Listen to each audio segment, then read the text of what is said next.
আত্মগোপনে ওবায়দুল কাদের, তাকে নিয়ে নতুন গুঞ্জন। এদিকে ওবায়দুল কাদেরকে হন্য হয়ে খুঁজছেন পলাতক আওয়ামী লীগ নেতারা।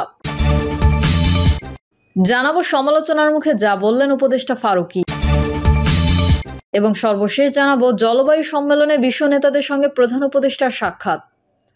এতক্ষণ শুনছিলেন সংবাদ শিরোনাম, এবারে বিস্তারিত। আত্মগোপনে ওবায়দুল কাদের, তাকে নিয়ে নতুন গুঞ্জন। আওয়ামী লীগের সাধারণ সম্পাদক ওবায়দুল কাদের গত শুক্রবার শেষ রাতে অবৈধ পথে ভারতে পালিয়েছেন বলে নতুনভাবে গুঞ্জন ছড়িয়েছে। গুঞ্জনের পরের দিন মধ্যরাতে পুলিশ চট্টগ্রামের হালি শহরের শান্তিবাগে কাদেরের স্ত্রী ইসরাতুন্নেসার বড় ভাই নুরুল হুদার বাসায় অভিযান চালিয়েছে। এদিকে আওয়ামী লীগের শীর্ষ নেতাদের দেওয়া তথ্য থেকে জানা যায়, শহীদ নূর হোসেন দিবস উপলক্ষে রোববার দলীয় কর্মসূচি ঘোষণার পর ওবায়দুল কাদেরের নিজের দায়িত্ব ও এক ধরনের ঝুঁকি এড়াতে তড়িঘড়ি করে দেশ ছেড়ে পালিয়ে গেছেন। এতে খুব একটা সুবিধা পাচ্ছেন না তিনি, কেননা ভারতেও তাকে আত্মগোপনেই থাকতে হবে। দেশে আগে থেকে আত্মগোপনে থাকা আওয়ামী লীগ নেতাদের রোষানল থেকে বাঁচতে সাবেক সড়ক পরিবহন ও সেতুমন্ত্রী ওবায়দুল কাদের ভারতে লুকিয়ে আছেন বলে অনেকেই জানিয়েছেন। তাদের ভাষ্যমতে ক্ষুব্ধ নেতারা ওবায়দুল কাদেরকে হন্য হয়ে খুঁজছেন। তার সঙ্গে দেখা হলে অনাকাঙ্ক্ষিত অনেক কিছুই ঘটতে পারে। 5ই আগস্ট ছাত্র জনতার অভ্যুত্থানের সরকার পতনের পর আওয়ামী লীগের সর্বোচ্চ নীতি নির্ধারণী ফোরাম সভাপতিমণ্ডলীর কয়েকজন সদস্য ও সাবেক মন্ত্রী এমপি সহ মাঝারি পর্যায়ের অনেক নেতা ভারতে পালিয়েছেন। তাদের কয়েকজন সোমবার জানিয়েছেন ওবায়দুল কাদের ভারতের কলকাতায় পৌঁছেছেন বলে তারা শুনেছেন, তবে তাদের সঙ্গে সাক্ষাৎ হয়নি, টেলিফোনেও কথা হয়নি। নির্ভরযোগ্য সূত্র থেকে জানা যায়, ওবায়দুল কাদের শুক্রবার শেষ রাতে সিলেট কিংবা ময়মনসিংহ সীমান্ত হয়ে অবৈধ পথে ভারত যান। পাসপোর্ট ছাড়া বিমানে দেশ ছাড়ার সুযোগ না থাকায় তাকে শুক্র ও শনিবার সীমান্ত এলাকায় অবস্থান করতে হয়েছে। পরে ভারতের সংশ্লিষ্ট কর্তৃপক্ষের কাছ থেকে বিশেষ অনুমতি নিয়ে রোববার ভারতের অভ্যন্তরীণ পথ চলাচলকারী বিমানে করে তিনি কলকাতায় যান। স্ত্রী ইসরাতুন্নেসার সঙ্গে নেই তার। ভারতে যাওয়ার আগে ওবায়দুল কাদের আগস্টের 3য় সপ্তাহের দিকে রাজধানীর গুলশান থেকে যশোরে যান। সেখানে তিনি তার নিকটাত্মীয় প্রভাবশালী এক সরকারি কর্মকর্তার শ্বশুরবাড়িতে অবস্থান নেন। তখন থেকেই ভারতে ঢোকার অপেক্ষায় থাকেন। এর আগে তিনি গুলশানে একটি বাড়িতে আত্মগোপনে ছিলেন। সেখানে আগে থেকে আত্মগোপনে ছিলেন ছাত্রলীগের সাবেক সাধারণ সম্পাদক ইসহাক আলী খান পান্না। পরে 24শে আগস্ট পান্না ভারতীয় সীমান্তে মারা যান। এদিকে আওয়ামী লীগের সাধারণ সম্পাদকের সর্বশেষ অবস্থান জানার জন্য গত 2 দিন তার মোবাইলের 2টি নম্বরে দফায় দফায় ফোন করলেও তা বন্ধ পাওয়া যায়। এমনকি হোয়াটসঅ্যাপেও ছিল বন্ধ। আওয়ামী লীগ ঘরানার রাজনীতিতে ওবায়দুল কাদের বিরোধী নেতাদের কাছে দলের সাধারণ সম্পাদকের অবস্থান জানতে চাইলে প্রায় সবাই এক বাক্যে বলেছেন তিনি কলকাতায়, তবে রোষানল এড়ানোর জন্য আত্মগোপনে আছেন। আত্মগোপনে থাকা আওয়ামী লীগের বেশিরভাগ নেতা দলের সাধারণ সম্পাদকের খোঁজ নেওয়ার চেষ্টা করছেন। তারা আওয়ামী লীগ সরকারের পতনের জন্য ওবায়দুল কাদেরকেই দুষছেন। এই জন্যই ভারতে ওবায়দুল কাদেরের সঙ্গে নেতাদের দেখা হলে বিব্রতকর পরিস্থিতির শঙ্কা রয়েছে বলে জানান পলাতক কয়েকজন নেতা। ওবায়দুল কাদেরকে হন্য হয়ে খুঁজছেন পলাতক আওয়ামী লীগ নেতারা। আওয়ামী লীগের সাধারণ সম্পাদক ওবায়দুল কাদের গত শুক্রবার শেষ রাতে অবৈধ পথে ভারতে পালিয়েছেন বলে নতুনভাবে গুঞ্জন ছড়িয়েছে। গুঞ্জনের পরে ভারতে থাকা আওয়ামী লীগ নেতারা হন্য হয়ে খুঁজছেন তাকে। পরের দিন মধ্যরাতে পুলিশ চট্টগ্রামের হালি শহরের শান্তিবাগে কাদেরের স্ত্রী ইসরাতুন্নেসার বড় ভাই নুরুল হুদার বাসায় অভিযান চালিয়েছে। আওয়ামী লীগের শীর্ষ নেতাদের দেওয়া তথ্য থেকে জানা যায়, শহীদ নূর হোসেন দিবস উপলক্ষে রোববার দলীয় কর্মসূচি ঘোষণার পর ওবায়দুল কাদের নিজের দায়িত্ব ও এক ধরনের ঝুঁকি এড়াতে তড়িঘড়ি করে দেশ ছেড়ে পালিয়ে গেছেন। এতে খুব একটা সুবিধা পাচ্ছেন না তিনি, কেননা ভারতেও তাকে আত্মগোপনেই থাকতে হবে। দেশে আগে থেকে আত্মগোপনে থাকা আওয়ামী লীগ নেতাদের রোষানল থেকে বাঁচতে সাবেক সড়ক পরিবহন ও সেতুমন্ত্রী ভারতে লুকিয়েছেন বলেই অনেকেই জানিয়েছেন। তাদের ভাষ্যমতে ক্ষুব্ধ নেতারা ওবায়দুল কাদেরকে হন্য হয়ে খুঁজছেন। তার সঙ্গে দেখা হলে অনাকাঙ্ক্ষিত অনেক কিছুই ঘটতে পারে।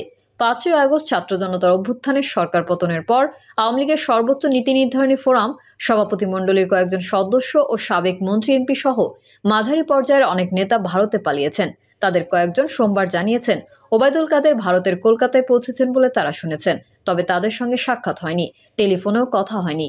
নির্ভরযোগ্য সূত্র থেকে জানা যায়, ওবায়দুল কাদের শুক্রবার শেষ রাতে সিলেট কিংবা ময়মনসিংহ সীমান্ত হয়ে অবৈধ পথে ভারতে যান। পাসপোর্ট ছাড়া বিমানে দেশ ছাড়ার সুযোগ না থাকায় তাকে শুক্র শনিবার সীমান্ত এলাকায় অবস্থান করতে হয়েছে। পরে ভারতের সংশ্লিষ্ট কর্তৃপক্ষের কাছ থেকে বিশেষ অনুমতি নিয়ে রোববার ভারতের অভ্যন্তরীণ পথে চলাচলকারী বিমানে করে তিনি কলকাতায় যান। স্ত্রী ইসরাতুন্নেসা তার সঙ্গে নেই। ভারতে যাওয়ার আগে ওবায়দুল কাদের আগস্টের 3য় সপ্তাহের দিকে রাজধানীর গুলশান থেকে যশোরে যান। সেখানে তিনি তার নিকটাত্মীয় প্রভাবশালী এক সরকারি কর্মকর্তার শ্বশুরবাড়িতে অবস্থান নেন। তখন থেকে ভারতে ঢোকার অপেক্ষায় থাকেন। এর আগে তিনি গুলশানে একটি বাড়িতে আত্মগোপনে ছিলেন। সেখানে আগে থেকে আত্মগোপনে ছিলেন ছাত্রলীগের সাবেক সাধারণ সম্পাদক ইসহাক আলী খান পান্না। পরে 24শে আগস্ট পান্না ভারতীয় সীমান্তে মারা যান। আওয়ামী লীগের সাধারণ সম্পাদকের সর্বশেষ অবস্থান জানার জন্য গত দুদিন ধরে তার মোবাইলে দফায় দফায় ফোন করলেও তা বন্ধ পাওয়া যায়, এমনকি হোয়াটসঅ্যাপও ছিল বন্ধ। আওয়ামী লীগ ঘরানার রাজনীতিতে ওবায়দুল কাদের বিরোধী নেতাদের কাছ থেকে দলের সাধারণ সম্পাদকের অবস্থান জানতে চাইলে প্রায় সবাই এক বাক্যে বলেছেন তিনি কলকাতায়। তবে রোষানল এড়ানোর জন্য আত্মগোপনে আছেন। আত্মগোপনে থাকা আওয়ামী লীগের বেশিরভাগ নেতা দলের সাধারণ সম্পাদকের খোঁজ নেওয়ার চেষ্টা করেছেন। তারা আওয়ামী লীগ সরকারের পতনের জন্য ওবায়দুল কাদেরকেই দুষছেন। এই জন্যই ভারতে ওবায়দুল কাদেরের সঙ্গে নেতাদের দেখা হলে বিব্রতকর পরিস্থিতির শঙ্কা রয়েছে বলে জানান পলাতক কয়েকজন নেতা। সমালোচনার মুখে যা বললেন উপদেষ্টা ফারুকী। বৈষম্য বিরোধী ছাত্র আন্দোলনের শুরু থেকেই ছাত্র জনতাকে সমর্থন জানিয়ে সোশ্যাল মিডিয়ায় সরব ছিলেন চলচ্চিত্র নির্মাতা মোস্তফা সরোয়ার ফারুকী। ছাত্র জনতার অভ্যুত্থানে আওয়ামী লীগ সরকারের পতনের পর এখন অন্তর্বর্তী সরকারের সংস্কৃতি মন্ত্রণালয়ের উপদেষ্টা হয়েছেন তিনি। এরপর থেকে তীব্র সমালোচনা শুরু হয় তাকে নিয়ে। অনেকে বলছেন আওয়ামী লীগ সরকারের আমলে সুবিধাভোগী তিনি ও তার স্ত্রী অভিনেত্রী অনেকেই বলছেন আওয়ামী লীগ সরকারের আমলের সুবিধাভোগী তিনি ও তার স্ত্রী অভিনেত্রী নুসরাত ইমরোজ তিশা। এখন ফারুকী ভোল পাল্টেছেন মাত্র। এসব নানা সমালোচনার বিষয়ে মুখ খুলেছেন উপদেষ্টা ফারুকী। নিজের ভেরিফাইড ফেসবুক অ্যাকাউন্টে একটি স্ট্যাটাস দিয়েছেন তিনি। তার সেই স্ট্যাটাস হুবহু যুগান্তরের পাঠকের জন্য তুলে ধরা হলো। প্রিয় ভাই ও বোনেরা, ঘুণাক্ষরেও যা তার সেই স্ট্যাটাস হুবহু যুগান্তরের পাঠকের জন্য তুলে ধরা হলো। প্রিয় ভাই বোনেরা, ঘুণাক্ষরেও যা আগে ভাবি নাই, এখন আমাকে সেটাই করতে হচ্ছে। যাই হোক, শুরু করি। আমি মাত্রই 2 দিন হলো কাজ করছি। এর মধ্যে আমার ধারণা, আমার মন্ত্রণালয়ের সহকর্মীদের মাঝে এই ধারণা দিতে পেরেছি যে আমরা কিছু দৃশ্যমান পরিবর্তন ঘটাতে চাই, যেটা স্বল্প এবং দীর্ঘমেয়াদে আমাদের সংস্কৃতি কর্মীদের কাজে আসবে। যাই হোক, যদিও আমি কোনো পদ চাই না, তবুও দায়িত্বটা নেওয়ার পর আমি আমার সর্বোচ্চ দিয়ে করার চেষ্টা করছি। কিন্তু এর মধ্যে আমাকে মুখোমুখি হতে হয়েছে এক অবিশ্বাস্য অভিযোগের। আমি নাকি ফ্যাসিস্টদের দোসর। যেই ফ্যাসিস্টকে তাড়ানোর জন্য জীবনের সবচেয়ে বড় ঝুঁকি নিয়ে বৈষম্য বিরোধী ছাত্র আন্দোলনের পাশে দাঁড়ালাম, 16 জুলাই থেকে অল আউট অ্যাটাকে গেলাম, এটা জেনে যে ফ্যাসিস্ট হাসিনা টিকে গেলে আমার জন্য অপেক্ষা করছে মৃত্যু অথবা জেল, আমি তারই সহযোগী। আমি আমার চেয়ারের জন্য কোনো সাফাই দেওয়ার প্রয়োজন মনে করছি না, কিন্তু শিল্পী হিসেবে অপমানিত বোধ করেছি বলেই কয়টা কথা বলছি। শাহবাগ আন্দোলন যখন শুরু হয়, আর সবার মতো আমিও ভেবেছিলাম এটা নির্দলীয়, যে কারণে আমার সব পোস্টে এটাকে ঠেলে রাষ্ট্র মেরামতে এজেন্ডার দিকে নিয়ে যাওয়ার চেষ্টা করেছিলাম। কিন্তু কিছুদিন পরেই যখন বুঝে যাই, তখনই লিখি কিন্তু এবং যদির খোঁজে, যে কিন্তু এবং যদি শাহবাগ নিষিদ্ধ করে দিয়েছে। বাঙালি জাতীয়তাবাদ আর ইসলামকে মুখোমুখি দাঁড় করিয়ে দিয়ে আজকের যে ফ্যাসিবাদের সূচনা করা হয়েছিল, তারা প্রতিবাদে লিখি এই চেতনা লইয়া আমরা কি করিব। 2014 সালে এই 2টা লেখার যে কোনো একটা লেখা ছাপা হওয়ার পর বিএনপির শিমুল বিশ্বাস সাহেব ফোন দিয়েছিলেন কৃতজ্ঞতা জানানোর জন্য। আমি কোনো দল করি না, কিন্তু আমি আওয়ামী লীগ হলে বিএনপির একজন সিনিয়র নেতা আমার লেখায় কি খুঁজে পেলেন যে আমার সঙ্গে পরিচয় না থাকা সত্ত্বেও আমার নাম্বার জোগাড় করে ফোন দিলেন। আমি ঘটনাচক্রে একজন পরিচিত মুখ, ভাই ও বোনেরা। প্রিয় দর্শক, এই ছিল এখনকার সর্বশেষ সংবাদ। আপডেট ও সংবাদ পেতে চ্যানেলটি সাবস্ক্রাইব করে বেল আইকনটি ক্লিক করুন।